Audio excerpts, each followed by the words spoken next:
Hi, welcome back to my channel. Today we are going to talk about real-time part 2, how to solutionize this bank application, and then we will dive into the real hands-on session. So the solution thoughts are like this according to this exercise. So as per the project requirements you're supposed to follow for designing the solutions. So to know more about this application, please refer part 1 so that you can understand what was the agenda of the part 1 and how we can design and implement the solution. Okay, so as we discussed, a bank application I am designing for a demonstration purpose. So how to create a customer profile? Is that customer already available with the bank?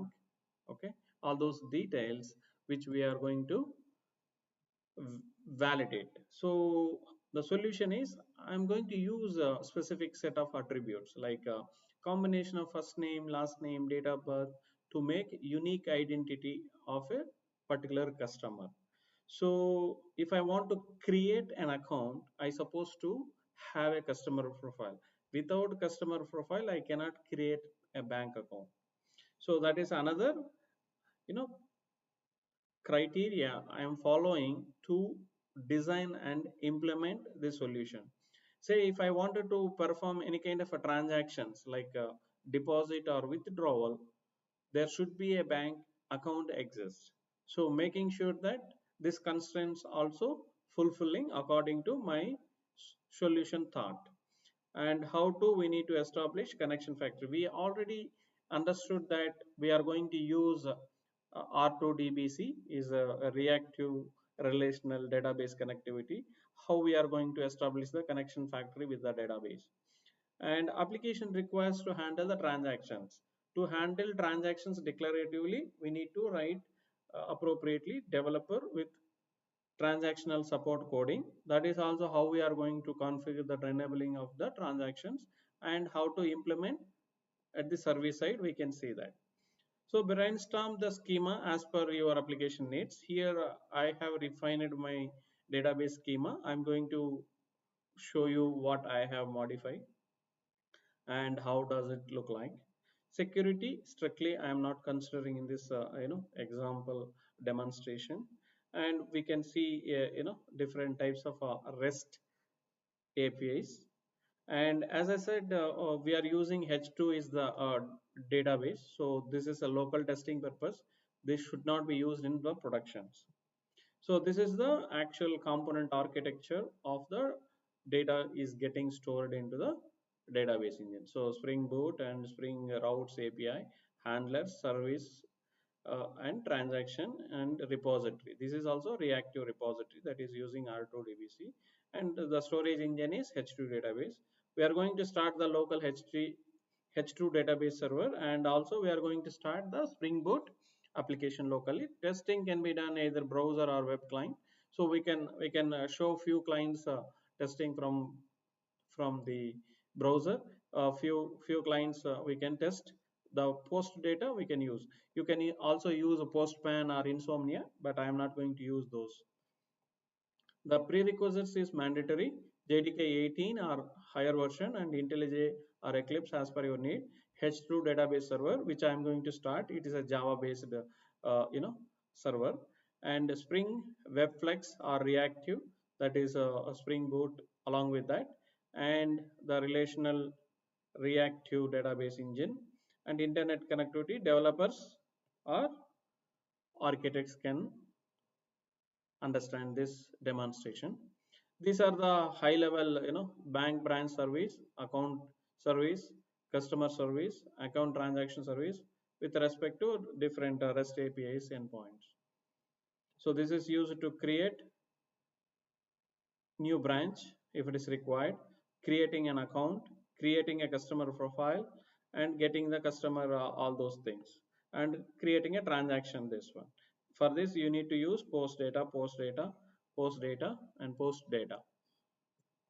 So this is my refined database schema design. So customer ID, first name, middle name, last name, date of birth, and so fields. Bank branch, branch ID, branch name, branch city, account ID. Now you can see this account is going to map with the customer ID, and also it is mapping with branch ID.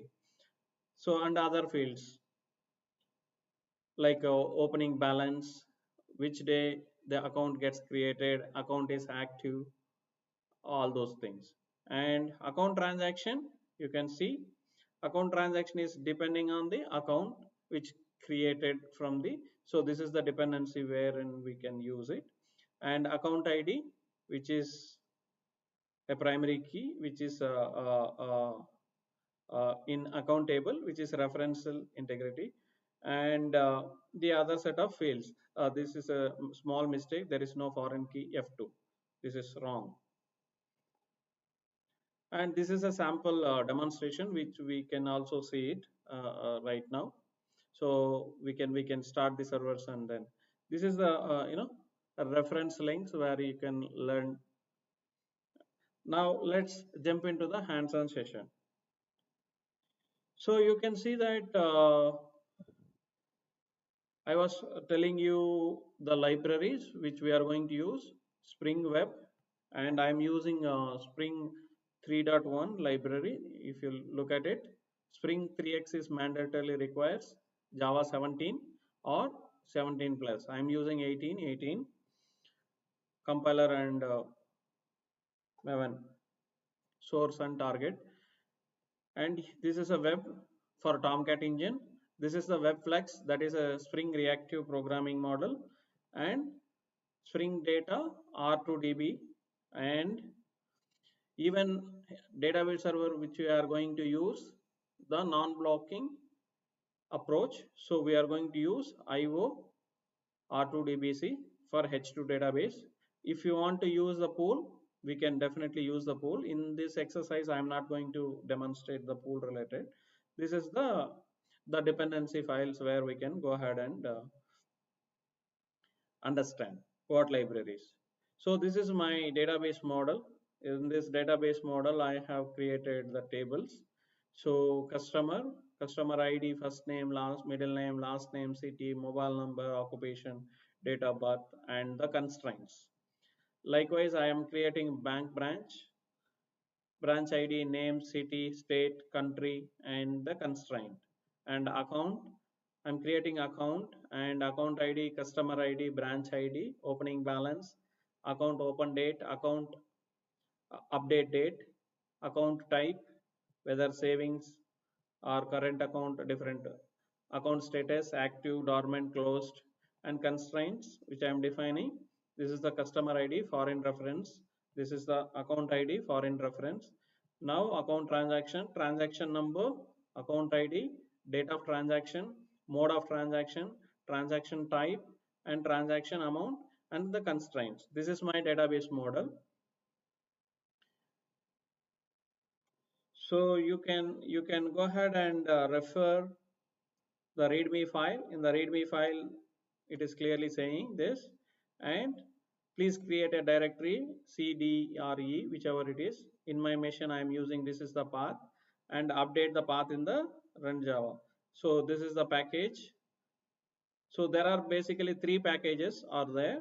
One is a client package, one is the DB server package, one is the server side coding package. So now I'm going to show you how to start the H2 as a database server, as a TCP server. This is how you need to configure your path. And I'm establishing a connection, and then this is the username and password for the database access. This is the name of the database. So I'm creating a schema using the runtime. So I'm running this. So this is what H2 server, start the Java DB server.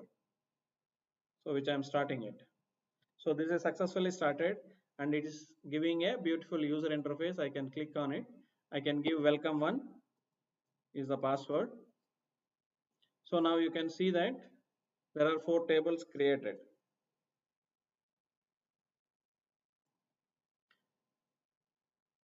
You can see customer table, account table, account transaction, and branch. In the branch, I'm initially putting some data. So if you look at the create schema, I'm storing some master data, bank branch details. So you can see that the same thing which is available here. So now let's understand the things. So now let us go ahead and understand the common things. So account status type, active, dormant, closed. Account transaction mode, deposit or withdrawal. Account type, savings, current NRE account. Okay. The transaction mode, cash, check, online. These are the modes.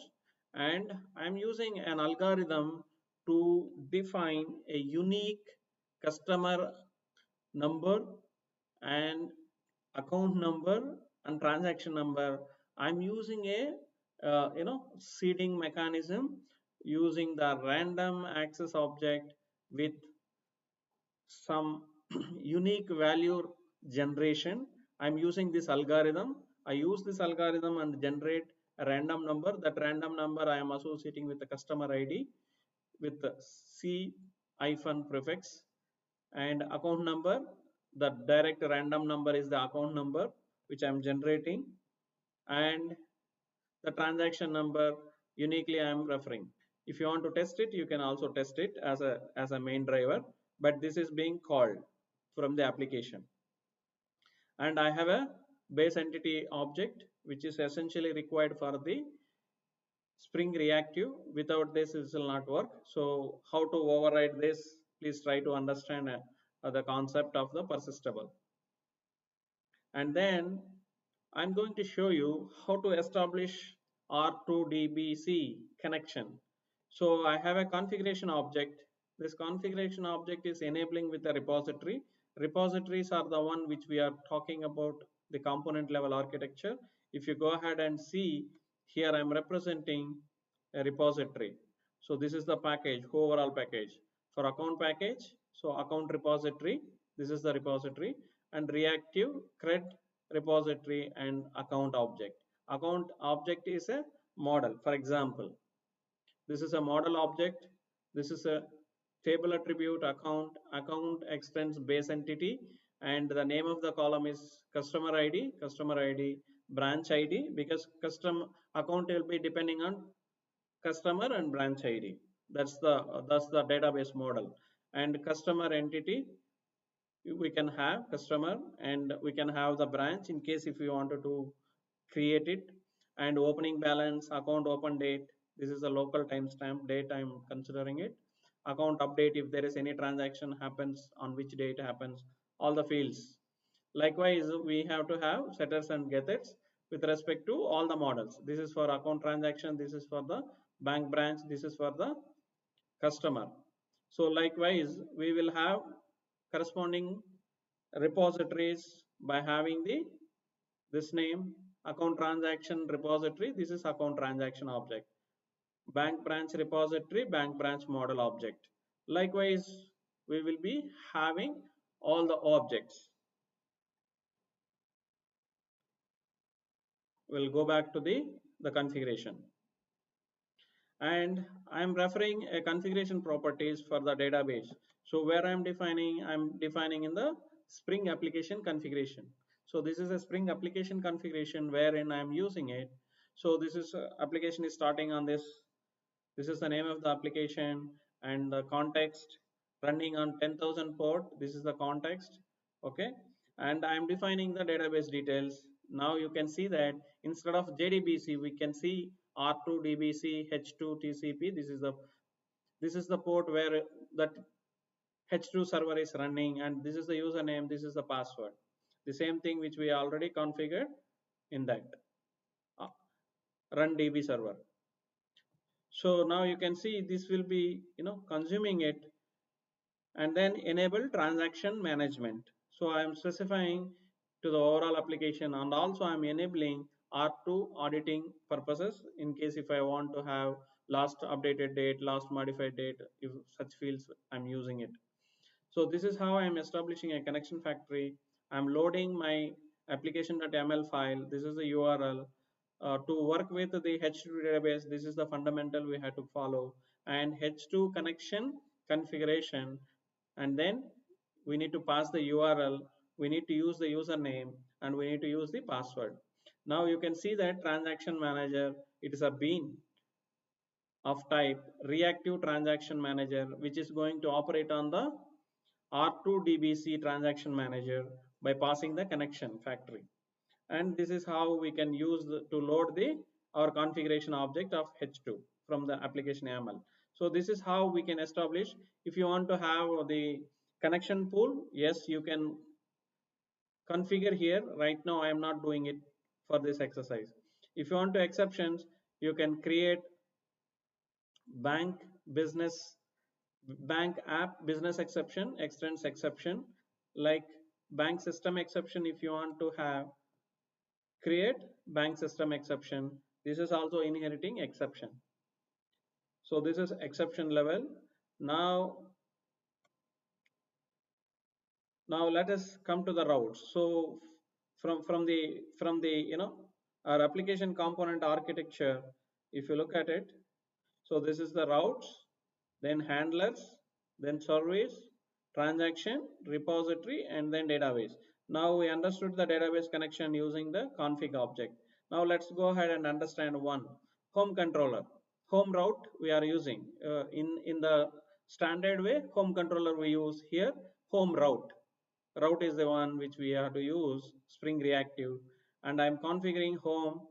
In the home, I'm getting acceptance as a content type JSON, and this is the path, and I'm making call to home handler. This home handler is making a call to welcome home. In the welcome home, this is the standard syntax you need to follow, wherein I'm logging some information and saying that welcome to bank application, how to set up, please refer readme.md, and then I'm texting returning. Say I want to independently create a customer, yes, I can go ahead and create, where I have 3 REST endpoints: get customer by id. Okay, we can pass the id if it is already available. Otherwise, to create account, we create an account, and then we accept the post data. If you look at it, this is a server response. Let's go ahead and customer route, register account. Here I'm specifying this is the post operation, this is the route, accept the content type, then register customer, get the customer data, and then pass it to service. So this is handler. Now let's go to see the service. So this is the customer service. This customer service is a service stereotype. So this is a Spring service enabled and transactional. You need to understand what is mean by propagation, what is mean by isolation. I have created one video, Spring transaction JPA. It is provided in the description. Please try to understand what is mean by propagation, what is mean by isolation, so that you are well aware of. This service will be using the customer repository and initializing the customer repository and get customer by ID for customer by ID retrieval. And if I'm creating a new customer, that means registering a customer, I have to supply transaction scope to propagation requires new isolation read committed. Please try to read concurrency control from the JDBC transaction. And I am making sure, as I explained it in the solution thoughts, find by first name, last name, and date of birth to make uniqueness of a customer. If it is customer is there, uh, I'm getting the customer and I'm checking is this customer is available or not. If not, I'm considering it's a new customer, and then I'm creating a new customer and saving into the database. If not, I'm getting the existing customer data and returning it. Likewise, I have services for bank service, bank branch. If I want to create a new branch as a master data, yes, I can create a save branch. I can get the branch data. I can go ahead and save. We can save a branch into the database. And account transaction service. If I want to withdraw some money, if I want to deposit some money, I have some hypothetical logic has been implemented. First, get the account and whether the customer is already available or not. If customer is already available, and create a transaction, get the old balance. If it is a deposit, I am doing some calculations, business calculations according to my interest here. Get the old balance and include the new balance. If it is a withdrawal, get the old balance and subtract the amount which I am withdrawing. If it is balance the less than 0, that means no negative balance, then you do not have sufficient balance to do the transaction.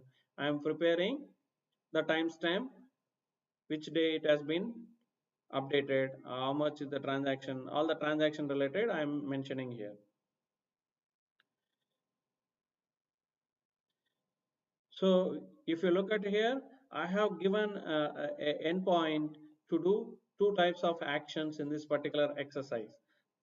See, initially I am going to create a old account if it is a transaction related. Okay, so on that we are going to perform and then update the actual data. For example, if I wanted to have a customer service, the customer service account service, in the account service I can expose one API where we can perform two actions. One, create a fresh customer, and then we can create account based on the customer profile. Okay, so if you look at it, first I'm checking this customer is available or not. So I'm going to use the customer repository and checking whether the customer is already exist or not. If it is null, what we are going to do, we are going to create a new account. What we are doing, we are using this algorithm to fetch the unique customer ID and then set the customer ID, create a new customer object as per the reactive, and then get the account number, set the account customer ID for the account table, and get the bank branch details and set the branch ID and other details, and ensure that, as I explained it in the part 1, Spring reactive R2 database connection is not that flexible like Spring JPA. So we have to explicitly store the informations as per our business logic. So first, I'm creating a customer profile. Once customer profile is done, then I'm going to create the account so that there won't be any constraint violation will happen, and then I'm returning the created customer account.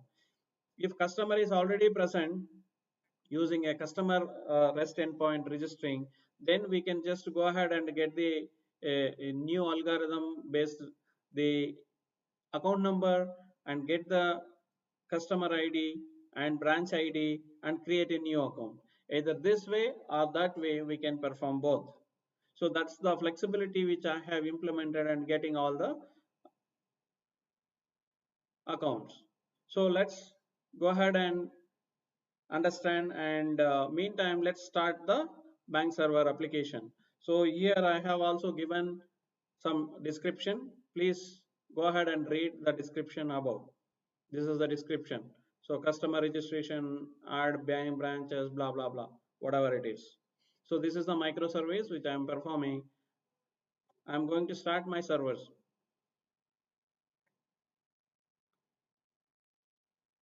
So this is going to start the database server. Now let's go ahead and use the client. So I'm using web client. So this is the base URL of my bank application. Then in this application, I'm passing this web client. This is the web client from the, if you look at it, reactive client.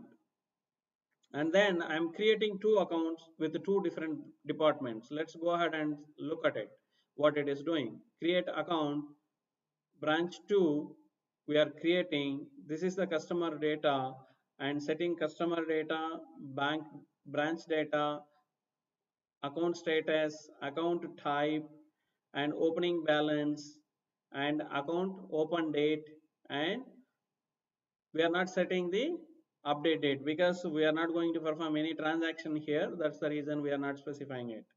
And then account created, and we get account ID.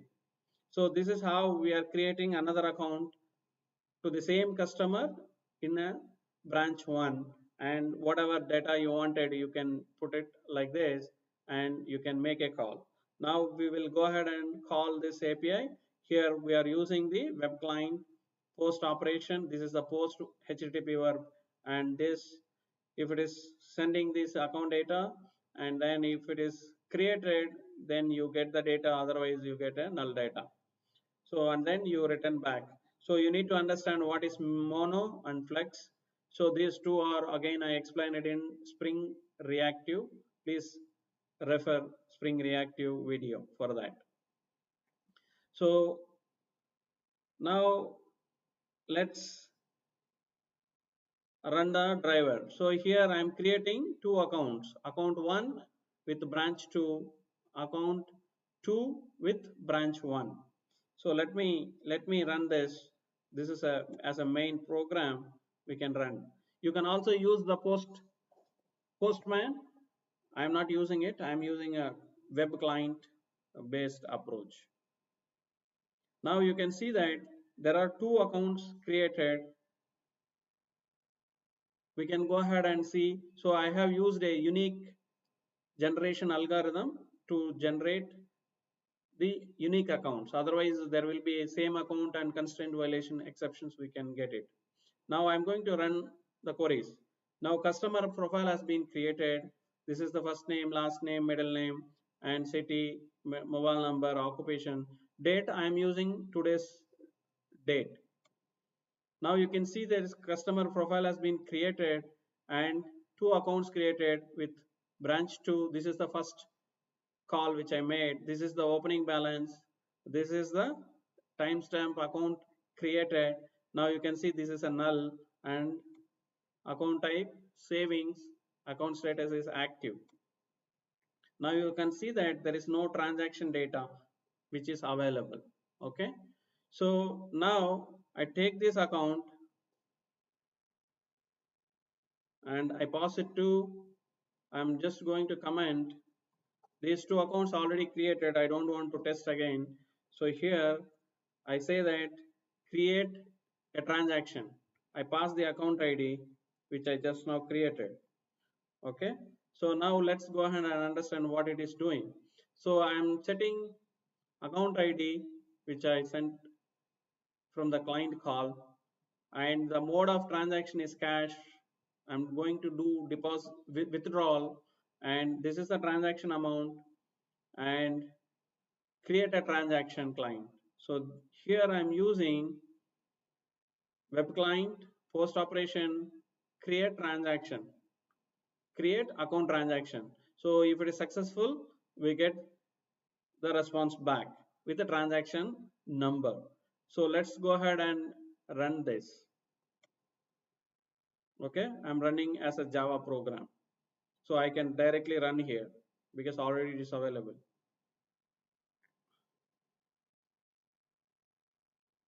So it is just passing.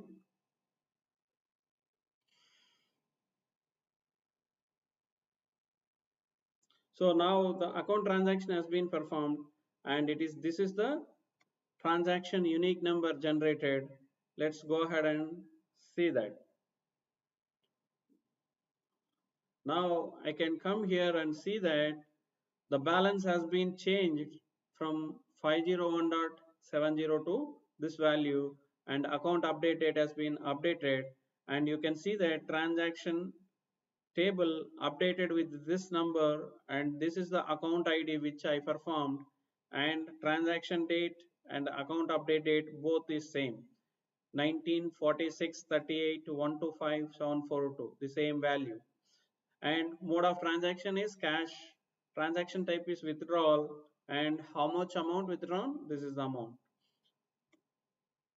So in case if I want to add a new branch, I can go ahead and comment this, and you can see the comment independent way works to create accounts. This is the call to create unique branch in case if I wanted to create. Okay. So here I am adding a new branch 004. This is the branch city, this is the branch state and country. So I'm going to call this new branch added. Let's run this.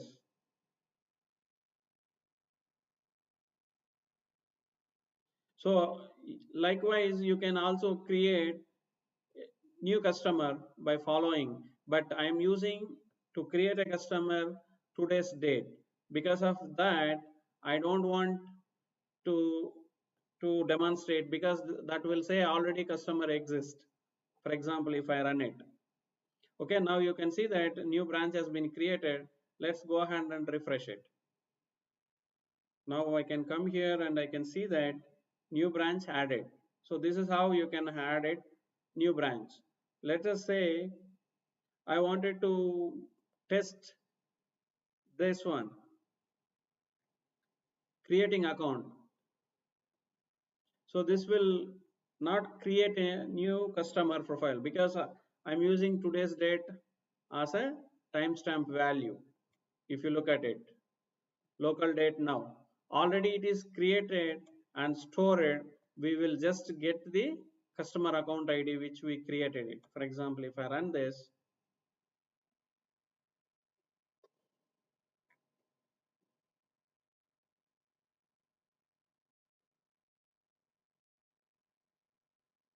so now we just get the customer account ID, because already profile was created. If I look at it, only this profile initially created, and then account created, and then transactions has been performed. That's why it is not creating. If it is a actual date of birth, yes, you can create unique customers. So that's how we can solutionize our approach as per the solution thoughts. So this is my solution thoughts which I have applied. Transactions enabled, all the things has been completed. You can clone this project, you can test it as per the readme.md file. That's all. I come up with a new video. Thanks. And please comment it, like it, subscribe it. If you have any thoughts, let me know. I can try to create a new video as per your need. Thank you.